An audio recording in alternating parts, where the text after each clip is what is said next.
porque parlamentares da oposição estão muito frustrados com a escolha de Paulinho da Força para a relatoria desse projeto da anistia. Segundo esses parlamentares que foram ouvidos em sigilo, um dos principais responsáveis por esse banho de água fria nos aliados de Jair Bolsonaro seria o presidente do Senado, Davi Alcolumbre.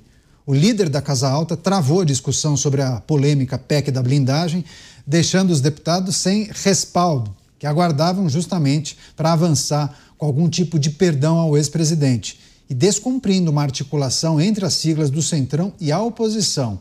O líder do PL na Câmara, Sóstenes Cavalcante, chegou a manifestar apoio a Paulinho da Força, dizendo que ele é um ferrenho crítico do governo e que os conservadores vão trabalhar para fazer justiça a Jair Bolsonaro e aos envolvidos nos atos do dia 8 de janeiro. Só que ele foi amplamente criticado pelos internautas. Inclusive, essas informações constam em um artigo que foi publicado pelo Felipe Gustavo, vocês não conhecem, que ele trabalha nos bastidores, é o coordenador aqui do Pingos, mas esse artigo está publicado, inclusive, no portal da Jovem Pan, jovempan.com.br. Muitas apurações, bastidores, as articulações em torno do PL da anistia e essa frustração de vários parlamentares da oposição. Chamar o Cristiano Beraldo, porque o Beraldo mencionou União Brasil ou Desunião Brasil, e Alcolumbre é acusado de barrar ou de ter participação no não avanço da anistia ampla, geral e restrita. E tem a ver com a PEC da blindagem, porque quando ele diz, a tramitação vai ser lenta, muitos fazem conexão. Bom, tem a ver com o presidente do partido, porque sem a aprovação da PEC da blindagem, o presidente do partido está descoberto. E também acaba deixando muitos parlamentares inseguros. Será que a gente vota com tranquilidade no PL da anistia ampla, geral e restrita? Não, dessa maneira talvez seja melhor a anistia light. Eu acho que é possível conectar essas pontas, né, Beraldo? Pois é, em Brasília nada, absolutamente nada é por acaso, Caniato. E aí eu fico pensando, o Mota tinha falado, né, de coisas inegociáveis, né, as convicções, e usou uma outra palavra que agora me fugiu. Mas, Mota, você imagina a frustração daqueles parlamentares que foram à tribuna defender a PEC da blindagem, confiando de que, apesar de estarem ali passando por cima do bom senso, passando por cima de bandeiras que eles próprios defendem e defenderam durante as suas campanhas, as suas eleições, que teriam como recompensa por esse vexame a aprovação da anistia. E agora eles ficaram com todo o desgaste para que, quando a matéria fosse para o Senado, o presidente do Senado segurasse a blindagem, a PEC da blindagem, e posasse ele com seus pares senadores, posasse de bons moços. Ora, veja bem, porque já temos benefícios demais.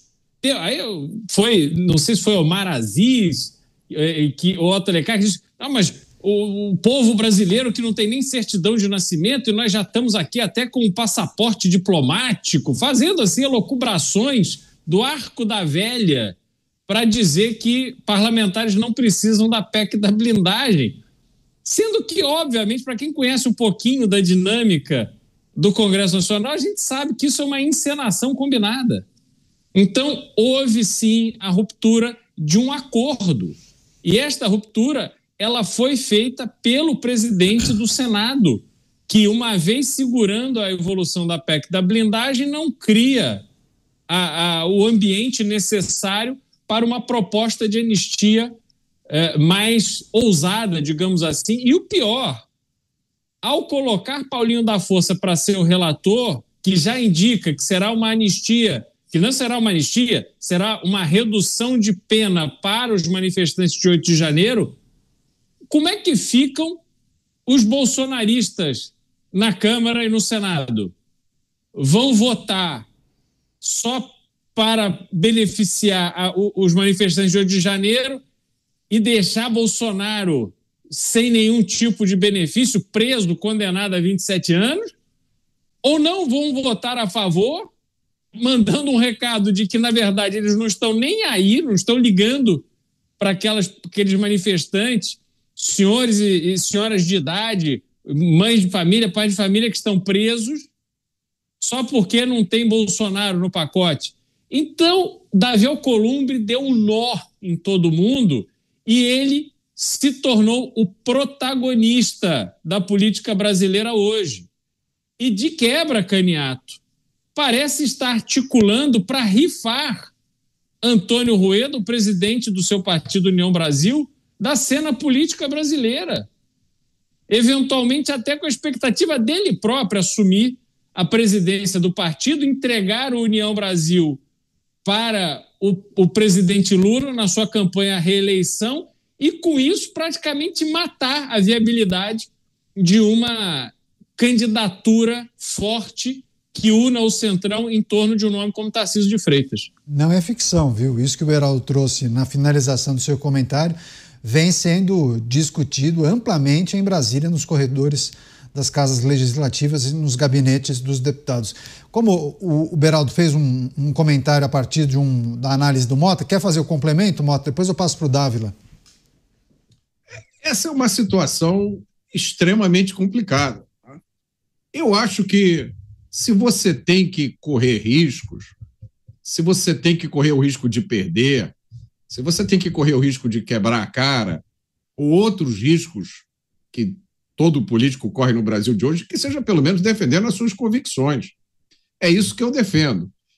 Se na defesa das suas convicções, às vezes você tem que aceitar alianças com determinadas pessoas ou aceitar determinadas manobras, eu acho que isso faz parte da política.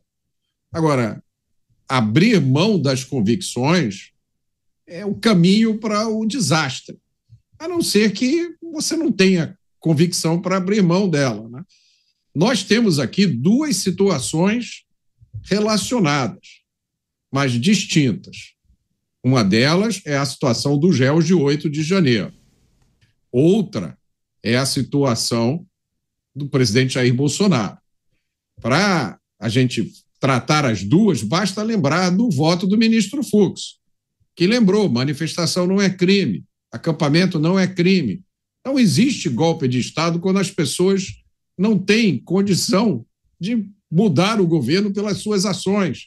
E falando do presidente Jair Bolsonaro, ele disse: a sua conduta não se encaixa na definição de crime na lei. São duas coisas gravíssimas. A de 8 de janeiro, porque afeta centenas de pessoas que estavam, a maioria delas, se manifestando como milhares de pessoas já se manifestaram na história do Brasil e nunca aconteceu nada com elas. Inclusive pessoas que quebraram, depredaram, incendiaram, como o próprio ministro Fux lembrou. No caso do presidente Jair Bolsonaro, é porque nós estamos assistindo o uso da máquina do Estado para tirar da cena política um adversário. Mais uma vez eu lembro, isso poderia acontecer com qualquer um. Então, são duas situações que têm que ser resolvidas, e é lógico, a situação do presidente Jair Bolsonaro está, de certa forma, conectada à situação dos réus de 8 de janeiro, porque foi um dos argumentos usados para determinar a sua culpa, que ele teria, através de palavras, de discursos, incitado a manifestação de 8 de janeiro. Então, são duas coisas que têm que ser resolvidas. A política é uma coisa complicada, envolve alianças com pessoas que você não gosta, com as quais você gostaria que não tivesse que lidar, mas a gente não pode esquecer a gravidade desses dois assuntos. Não há nada no país mais importante. Eu vejo parlamentares, eu acho que teve um parlamentar que reclamou que o Congresso está obcecado com esse assunto, que não trata de mais nada. Não deveria tratar de mais nada mesmo. O Congresso Nacional tem nas suas mãos a responsabilidade, neste momento, pelo que vai acontecer, né, no Brasil nos próximos dias, nas próximas semanas, nos próximos meses. É uma situação gravíssima que tem que ser tratada com toda a dedicação pelo Congresso. Você, Dávila, a figura de Davi Alcolumbre teria sido fundamental na dificuldade de avançar com o projeto de lei da anistia, aquela versão ampla, geral e restrita, inclusive nesse anúncio que ele faz de que a PEC da blindagem terá uma tramitação diferente daquela que aconteceu na Câmara dos Deputados. Nada de agilidade. Vai passar pela CCJ, uma tramitação regular, sem pressa nenhuma, né? Sem informação que chegou de Brasília. Diante disso, a gente pode capturar algumas informações e fazer aqui um desenho para o nosso público. Só recebendo as pessoas que nos acompanham pelas emissoras de rádio, o Dávila fará uma análise, inclusive, sobre a figura de Davi Alcolumbre nesse processo que envolve a aprovação da PEC da blindagem e o avanço da anistia, não mais a ampla, geral e restrita. Dávila.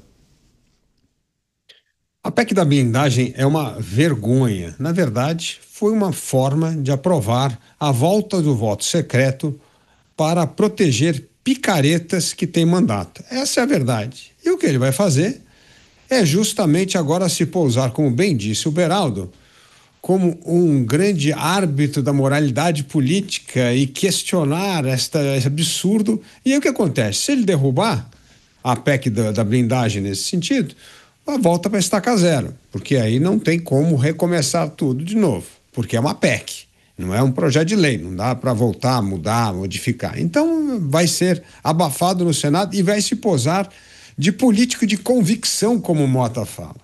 Na verdade, na política tem dois tipos de pessoas.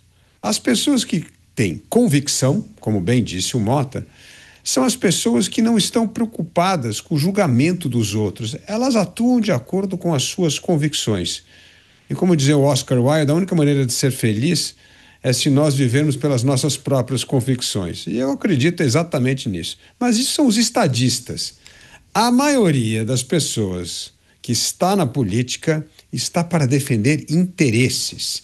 E elas abrem mão de suas convicções para defender os seus interesses pessoais, eleitorais.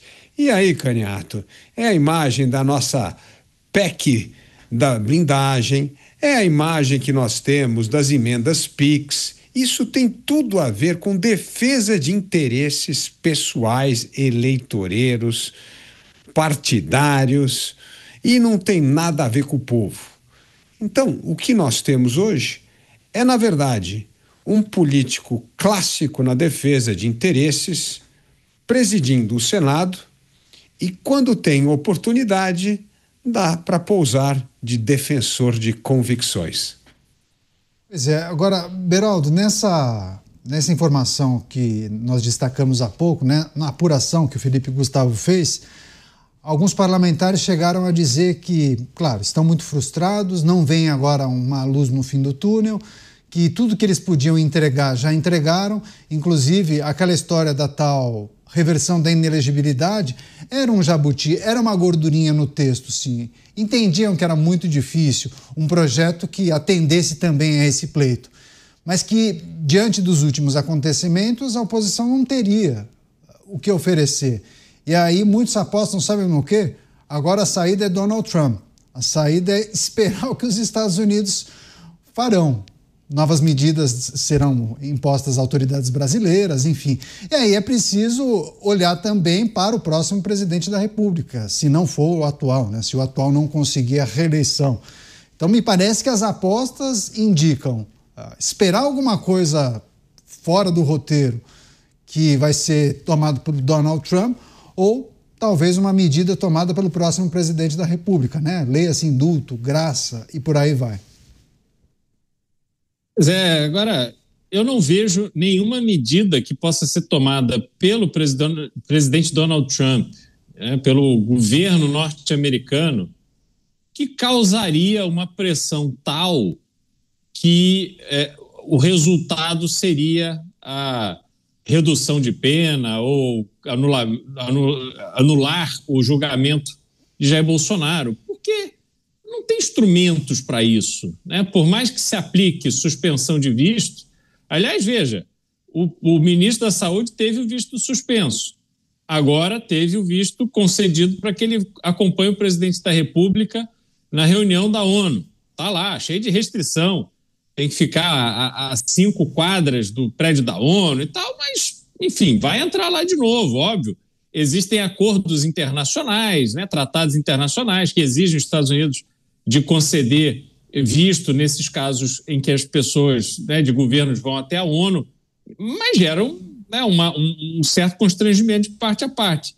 Agora, em relação ao Brasil, além disso, de suspensão de visto, até a aplicação da Lei Magnitsky, que os ministros do Supremo Tribunal Federal, eu tenho certeza, alguns já estão até dando como certo e preparando as suas vidas para que eles possam seguir adiante, mesmo com a impossibilidade de manter qualquer tipo de relação com os Estados Unidos ou empresas norte-americanas. Então, eu não vejo como fazer a diferença. Acho que vai fazer a diferença para o Brasil como um todo. Não só a imagem do Brasil, mas essa questão tarifária que afeta, sim, uma série de setores da indústria e do comércio brasileiro. Agora, internamente, o instrumento que toda a política estava apostando era justamente a anistia. E isso, como você disse, Canhoto, game over, acabou. Não haverá uma anistia que vai trazer para o grupo de beneficiados dela Jair Bolsonaro. Então, não há esse cenário hoje. E em relação ao próximo presidente, aí entra essa consideração de que a candidatura de Luiz Inácio Lula da Silva, com essa movimentação que houve, acabou ficando mais forte. E aí eu destaco, Canhoto, um problema grave pelo qual o próprio Jair Bolsonaro vai acabar pagando o preço, que foi essa demora excessiva em determinar quem seria o candidato a ser apoiado por ele. Por insegurança, talvez por uma percepção de ambiente, que na minha opinião é uma percepção equivocada, ele acabou segurando essa decisão e estamos aí nessa situação em que tudo ficou ruim para Jair Bolsonaro e as pessoas conectadas a ele, e o governo conseguiu fazer essa articulação política para entrar num bom momento no mesmo cenário. Eu não estou dizendo um bom momento, que a aprovação vai subir, que o governo está fazendo alguma coisa de bom. Estou dizendo um bom momento porque, politicamente, o governo hoje está mais fortalecido que ontem. O projeto de reeleição de Lula está mais fortalecido do que estava ontem. Então, esse é o jogo. Bolsonaro perdeu, Lula ganhou. E nada pior poderia acontecer com o Brasil.